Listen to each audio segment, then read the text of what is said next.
Well, the construction of river dams will be high on the agenda at the World Bank meeting this weekend. Funding of past projects has faced massive outcry, and the latest one in Laos is no different. Now, here's why. Laos is one of the poorest countries in Southeast Asia.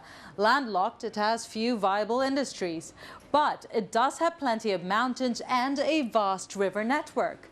So the government has more than 70 hydroelectric projects on the drawing board or under construction. And one of them is the $1.3 billion mega dam known as Nam Ton 2. It's designed to produce electricity for export, earning valuable foreign currency. The World Bank backs the project, saying it'll improve the standard of living for local communities. But critics say the environmental and social costs are too high. Hannah Belcher traveled to the remote Nakai Plateau in southern Laos to see the dam firsthand. Life here used to revolve around the river. That's until this came along.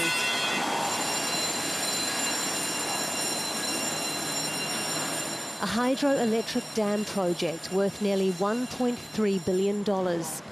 The once untouched Nakai Plateau and Nam Ton River have been transformed into a giant construction site.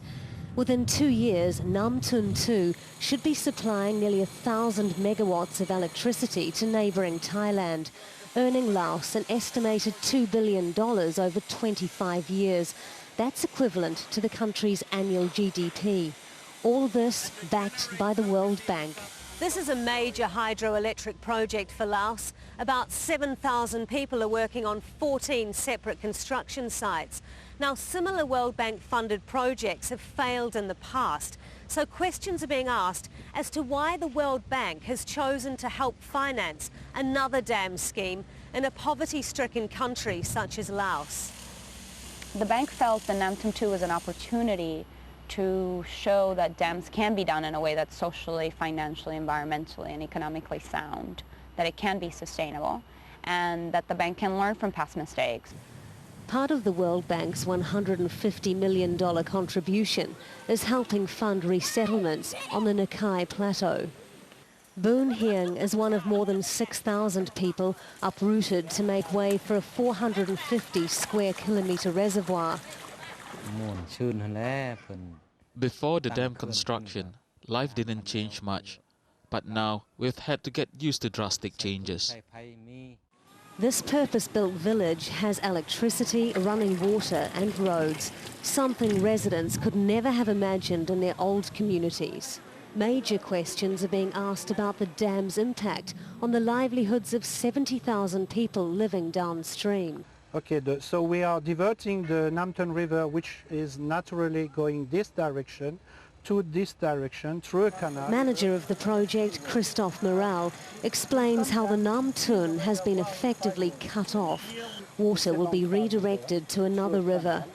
Villagers are now faced with land loss and the threat of erosion, flooding and declining fish stocks. The company, again, hasn't come up with a solid plan on how to address these impacts. And what they're offering to the villagers at the moment is essentially $200 per family. How can you replace a river which has been destroyed? An issue Al Jazeera raised with the government. There are so many studies how to mitigate on this negative effect. So I say it's not fair to say that we have neglected the problems, but we do address the problem.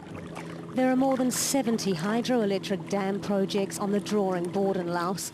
They have the potential to generate billions of dollars for this cash-strapped country.